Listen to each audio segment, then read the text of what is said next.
Hello everyone, welcome back to our daily analysis video. चलिए देखते हैं कल मार्केट कहाँ मूव कर सकता है, क्या प्लान ऑफ एक्शन होना चाहिए हमारा कल के लिए। जैसा कि हमने लास्ट वीडियो में बात किया था, निफ्टी अभी एक फॉलिंग वेज या फिर फॉलिंग चैनल में ट्रेड कर रहा है, ठीक है। एंड कहीं ना कहीं बार बार मार्केट में बाइंग एमर्ज हो रही है, गैप अप हो रहा है या फिर क्लोजिंग टाइम पे बाइंग आ रहा है, तो सेलिंग का फॉलो थ्रू मिल नहीं रहा है। अभी हम लोग 1 आवर टाइम फ्रेम पे पहले देखते हैं कि मार्केट में क्या पॉसिबिलिटी बन सकती है, उसके बाद हम लोग 15 मिनट टाइम फ्रेम पे जाएंगे कल का ट्रेड प्लान करने के लिए। अगर आप देखोगे तो मार्केट जो है वो अपने आप को हायर लेवल पे मेंटेन कर रहा है, बार बार इधर गैप अप खुल जा रहा है या फिर क्रूशियल जो ब्रेकआउट जोन है वहाँ से कहीं ना कहीं बाइंग आ जा रही है। तो ये कब तक चलेगा मार्केट में, वो मार्केट ही डिसाइड करेगा कि वो ब्रेक डाउन दे के नीचे आने वाला है या फिर ब्रेकआउट के लिए प्रिपेयर हो रहा है। कल हमने एक पॉइंट डिस्कस किया था, अभी हम लोग 15 मिनट पे जाते हैं। कल हमने एक पॉइंट डिस्कस किया था कि मार्केट अगर गैप अप खुला तो हम इंटरेस्टेड रहेंगे ये लो के नीचे ही ट्रेड करने के लिए, और अगर कहीं 15 मिनट का कैंडल क्लोज हुआ तो ही हम ट्रेड प्लान करेंगे। ओके, तो अगर आप देखोगे मार्केट गैप अप ओपन हुआ, बहुत ही ज़्यादा साइडवेज मार्केट था यहाँ पे। लाइक हर एक कैंडल एक नेगेटिव कैंडल बन रहा था, अगला पूरा उसको एंगल्फ कर रहा है। तो ये 1 घंटे 2 घंटे तक ये पूरा चला एंड फिर एक शार्प सेलिंग देखने को मिली यहाँ पे। बट अगेन जब मार्केट साइडवेज है तो मैंने यहाँ तो एंटिसिपेट नहीं किया, बहुत सारे लोगों के सेटअप के हिसाब से शायद उन्होंने सेलिंग एंटिसिपेट किया हो। बट आज के मार्केट में हमने कोई भी ट्रेड पंच नहीं किया, बिकॉज ये जब कैंडल बना राइट, उसके बाद ये जो क्लोजिंग भी आई है हमारे रेजिस्टेंस के नीचे, ये मेरे लिए इतना यूज़फुल नहीं था, बिकॉज मार्केट यहाँ पे रिवर्सल दिखा रहा था बार बार। तो हमने यहाँ पे आज ट्रेड ही पंच नहीं किया और कहीं ना कहीं क्लोजिंग टाइम पे हम लोग को बाइंग देखने को मिली। तो अभी हम लोग का प्लान ऑफ एक्शन बहुत सिंपल होना चाहिए। अगर हम लोग कल यहाँ 25,500 को ऊपर ब्रेक करते हैं तो एक छोटा सा ट्रेंड लाइन, अगर आप देखोगे पैरेलल चैनल के अंदर एक छोटा सा ट्रेंड लाइन यहाँ आप ड्रॉ कर सकते हो। तो अगर ये ब्रेकआउट आए तो एक हो सकता है पॉसिबिलिटी कि हम लोग हायर साइड पे ट्रेड करें। बट अगेन डायरेक्शनल मूव एक दिन आने दो, उसके बाद हम लोग अपना क्वांटिटी बढ़ाएंगे। बिकॉज क्या हो सकता है कि फिर कल एक मूवमेंट आए बट वो साइडवेज नेचर में आए, तो एग्रेसिवली क्वांटिटी रखने से हम लोग का हो सकता है कि प्रीमियम डीके में कहीं ना कहीं स्टॉप लॉस हो जाए या फिर लॉस में हम लोग को बुक करना पड़े। तो यहाँ पे रिस्क टू रिवॉर्ड थोड़ा सा फेवरेबल नहीं लग रहा है मुझे। बट स्टिल अगर डे हाई ब्रेक होता है, day high I am saying sorry, ये जो स्विंग है क्लोजिंग टाइम का स्विंग है, अगर ये ब्रेकआउट आता है तो एक इंटरेस्टेड रहूँगा मैं कॉल साइड के लिए, और मेरा टारगेट रहेगा कहीं ना कहीं 25,650 के आसपास। एंड ये इजीली मिल जाना चाहिए। इसके पीछे मैं आपको लॉजिक देता हूँ, क्योंकि बैंक निफ्टी स्ट्रॉन्ग है, उसके ऊपर हम बात करेंगे। तो सिंपल है, सेलिंग के लिए ये जोन के नीचे अब हम लोग को क्लोजिंग चाहिए, एटलीस्ट 25,380 के नीचे क्लोजिंग चाहिए, तो ही हम लोग सेलिंग प्लान करेंगे। वरना जब तक मार्केट इसके ऊपर टाइम स्पेंड कर रहा है, यहाँ हमारा कोई भी ट्रेड प्लान नहीं होना चाहिए। यहाँ पे साइडवेज रहेगा मार्केट या फिर वॉलेटिलिटी में आपका एसएल हिट हो जाएगा, जैसे कि ये जोन में हुआ है आज, ठीक है। मार्केट यहाँ पे सेलिंग के लिए फर्स्ट कैंडल सेलिंग आई, उसके बाद बाइंग आई। अब जिन्होंने भी डे हाई का ब्रेकआउट ट्रेड किया रहेगा, जो कि कल जैसे यहाँ पे थोड़ा 1:1 स्कैल्पर्स को कुछ प्रॉफिट हुआ भी रहेगा, बट यहाँ पे आज वो सिनेरियो देखने नहीं मिला। एंड मैंने आपको क्लियरली बोला भी था कि बाइंग के लिए अभी निफ्टी में हम लोग का कोई स्कोप बन नहीं रहा है। बट ठीक है, धीरे धीरे मार्केट हायर लेवल पे सस्टेन करा तो हो सकता है पॉसिबिलिटी आने वाले टाइम पे ब्रेकआउट के लिए भी। तो हम लोग उसी ट्रेड एक्शन में डायरेक्शन में ट्रेड प्लान करने वाले हैं। अगर ये ब्रेकआउट आता है तो हम लोग ये डायरेक्शन में प्लान करेंगे, छोटे क्वांटिटी के साथ। टारगेट होगा 100 से 150 पॉइंट।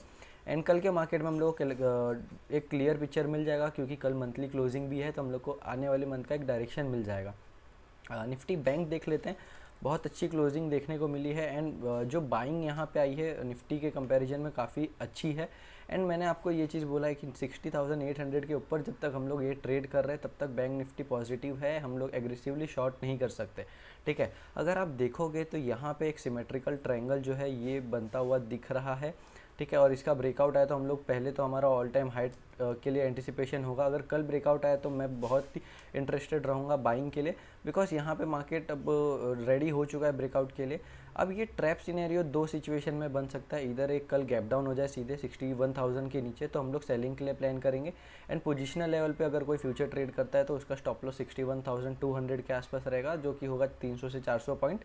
एंड उसका मूव जो होगा टारगेट का, वो फर्स्ट टारगेट होगा 60,500 एंड उसके बाद 59,800। तो यहाँ पे हम लोग एक अच्छा डायरेक्शन देखने को मिलेगा। But current situation bank Nifty थोड़ा स्ट्रांग है। 15 मिनट टाइम फ्रेम पे देख लेते क्या प्लान होना चाहिए।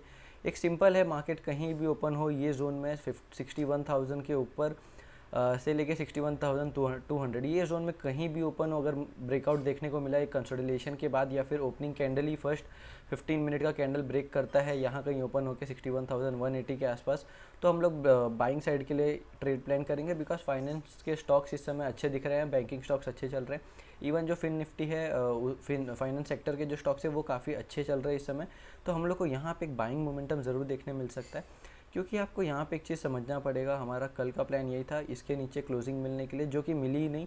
एक सेलिंग आया, बट देखो आप यहाँ पे साइडवेज था एंड कहीं ना कहीं क्लोजिंग टाइम पे एक शार्प बाइंग आ गई, राइट। तो ये मार्केट क्लोजिंग टाइम पे एक हिंट दे रहा है कि ये हायर लेवल पे सस्टेन कर रहा है, तो अब इसको ट्रैप करने के लिए एक बड़ा गैप डाउन चाहिए यहाँ पे, या फिर बैंक निफ्टी में कहीं भी बड़ा गैप डाउन अगर मिलता है तो हम लोग का जो डायरेक्शन है वो हम लोग को क्लियर हो जाएगा, ठीक है, कि आने वाले टाइम में मार्केट सेलिंग के लिए जा रहा है। जब तक ये सिनेरियो रिपीट हो रहा है बाइंग का, तब तक हम लोग एग्रेसिवली अब सेल नहीं कर सकते। अगर ब्रेकआउट आए तो हम लोग यहाँ पे ट्रेड प्लान करेंगे। बैंक निफ्टी में हम लोग को अच्छे खासे टारगेट मिल सकता है। अगर कल एक अच्छा ट्रेंडिंग डे आया तो हो सकता है कि कल हम लोग को बैंक निफ्टी में 500-600 पॉइंट के ऊपर का रैली देखने को मिले, एंड अकॉर्डिंगली हम लोग फिर आने वाले टाइम में ऑल टाइम हाई भी प्लान कर सकते हैं, ठीक है। तो ये हो गया बैंक निफ्टी। सेंसेक्स के ऊपर बात करते हैं, अभी भी नेगेटिव रेड कैंडल क्लोजिंग ज़रूर दे रहा है सेंसेक्स, बट स्टिल ये भी हायर लेवल पे बार बार क्रूशल जोन से रेजिस्टेंस के सपोर्ट के आसपास से बाउंस हो जा रहा है, राइट। तो अभी यहाँ पे हमारा प्लान ऑफ एक्शन होना चाहिए कि यहाँ अगर हम लोग 82,500 के ऊपर निकलते तो हम लोग बाइंग प्लान करेंगे, क्योंकि यहाँ पे थोड़ा सा ट्रिकी जोन हो सकता है सेंसेक्स के लिए, बिकॉज आज ही उसका मंथली एक्सपायरी था। तो हम लोग के लिए एक सेफ एंट्री होगी 82,500। स्कैल्पर्स लोग ये हाई के ऊपर निकल सकते हैं ट्रेड करने के लिए, और ये स्विंग हमारा टारगेट हो सकता है स्कैल्पर्स का। बट जो थोड़ा सा रिस्क टू रिवॉर्ड ट्रेडर्स है उनके लिए ये जोन बहुत ही अच्छा है 82,500 के ब्रेकआउट पे। यहाँ ब्रेकआउट आया तो हम लोग 82,900 83,000 के आसपास का ट्रेड प्लान कर सकते हैं। सेलिंग साइड अब जब तक हम लोग को 81,980 के नीचे या 930 के नीचे ये जो कैंडल है इसके नीचे क्लोजिंग नहीं मिल जाती, तब तक हम लोग सेलिंग के लिए प्लान नहीं करेंगे, बिकॉज यहाँ पे मार्केट बार बार सपोर्ट जोन से रिवर्स हो जा रहा है, मल्टीपल टाइम सपोर्ट ले रहा है। ये जोन अगर आप देखोगे 82,200, यहाँ पे मल्टीपल टाइम में रिवर्स हो रहा है, तो कहीं ना कहीं बाइंग है। अब ट्रैप अगर करना है बायर्स को तो एक गैप डाउन ही हेल्प कर सकता है, तो ही जाके हम लोग को एक शार्प पैनिक सिनेरियो देखने को मिलेगा और फिर सेलिंग कंटिन्यू होने को मिलेगी। कुछ सेक्टर्स के ऊपर आज मैं बात करूंगा, एक दो सेक्टर्स है जो निफ्टी को आउट परफॉर्म कर सकते हैं। पहला निफ्टी एनर्जी, में काफ़ी टाइम से इसको ट्रैक कर रहा हूँ एंड इसमें हमारे ऑलरेडी कुछ बाय कॉल्स है, हमने प्रॉफिट भी बुक किया है। निफ्टी एनर्जी अगर मैं आपको दिखाऊं तो यहाँ पे ब्रेकआउट आ चुका है ये जोन पे। अगर मैं आपको वीकली टाइम फ्रेम पे इसमें दिखाता हूँ, क्योंकि पोजिशनल वे में मुझे थोड़ा सा एनर्जी सेक्टर में मूवमेंट दिख रहा है, बिकॉज एक छोटा सा स्विंग है। अगर यहाँ से बैंक निफ्टी एनर्जी निकलता है 38,100 के आसपास, तो यहाँ तक भी अगर आगे आने वाले टाइम में तो हम लोग को स्टॉक्स में अच्छा खासा मूवमेंट कैप्चर करने को मिल जाएगा, और इसके ऊपर अगर आए तो ये आने वाले टाइम में निफ्टी 50 को आउट परफॉर्म कर सकता है। दूसरा सेक्टर जो है वो है निफ्टी फार्मा, बिकॉज इसके अंदर भी अच्छी खासी बाइंग देखने को मिल रही है। अगर आप देखोगे तो ये छोटा सा ब्रेकआउट यहाँ पे आ चुका है और अपने रेजिस्टेंस के आसपास है। तो यूजुअली क्या होता है, यहाँ पे अगर मार्केट में मोमेंटम आया तो ये ब्रेकआउट देगा पहले, उसके बाद अगर ट्रैप करना रहेगा तो ये नेगेटिव साइड में आएगा। तो वीकली स्ट्रक्चर दोनों सेक्टर का अच्छा लग रहा है, इसके अंदर हम लोग स्टॉक प्लान कर सकते हैं। एंड ऑलरेडी में ये दोनों सेक्टर में हमारे प्रीमियम ग्रुप में हमने कॉल पुश करके रखा है। दो स्टॉक्स हमने ये मंथ में पुश किया था, उसमें हम लोग ने टारगेट 1 बुक भी कर लिया है। तो आप इस सेक्टर्स को ध्यान में रख सकते हैं, बिकॉज निफ्टी थोड़ा सा, अगर मैं आपको मंथली टाइम फ्रेम दिखाऊं तो ये जो है ना, अगर आप समझो कि एक बड़ा रेंज है निफ्टी के पास, अगर कल क्लोजिंग मिल भी जाती है तो हम लोग के पास एक बड़ा रेंज रहेगा डायरेक्शन मिलने के लिए।